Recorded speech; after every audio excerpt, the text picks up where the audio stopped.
Frank is a film about a guy who wants to be famous, who wants to be a famous musician. He's somebody who fancies himself as an artist, but really deep down comes to realize that all he ever wanted was to be famous.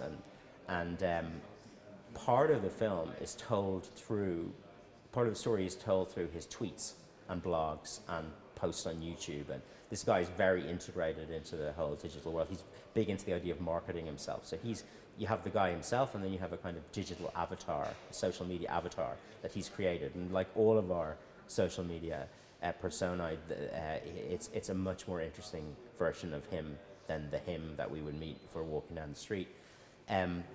But so that's a part. It's thematically connected to the film in lots of ways, and it's also funny, and the film is a comedy. But what's interesting about it is that along with Film 4, who are sort of key producers of the film or key financiers of the film,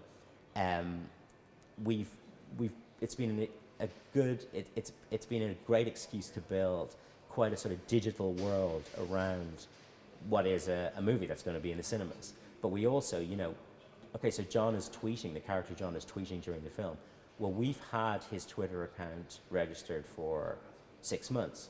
And a very, very interesting man called Hugh Gary, who's coming over to talk at Darklight. He's a kind of digital storytelling and digital marketing guru. He's been tweeting as John.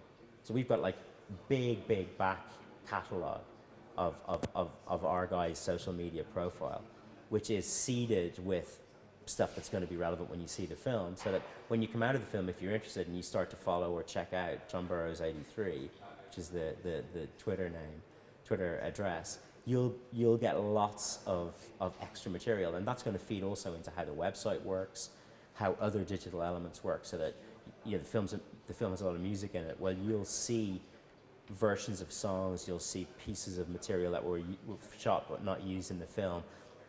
All of that's going to sort of hover around in this virtual bubble around the film itself.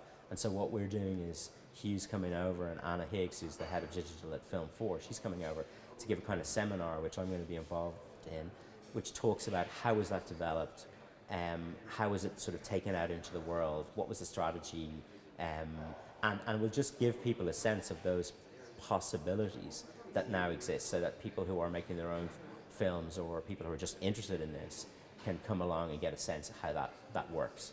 And are you personally, Lenny, interested in all those parts which may seem to some people extraneous to the movie itself? I am interested in it because it's always possible to do something with content. Like people say, well, yeah, I'm not interested in Twitter because it's just people talking about what they have for breakfast. Now, I've been on Twitter for a long time, and I'm yet to see the famous breakfast tweet. It depends who you follow and how you use those things. And I get lots of my information about the world via links that are posted on Twitter and via interesting people who are kind of involved in it. There is a lot of guff, there's a lot of self-promotion, and we take the piss out of that in a big way in the film.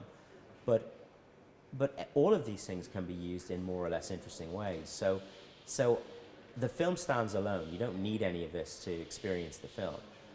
But there's a rich soup of stuff which I think has resonances with what you've seen in the film if you choose to engage with it. And yeah, actually I think things are becoming so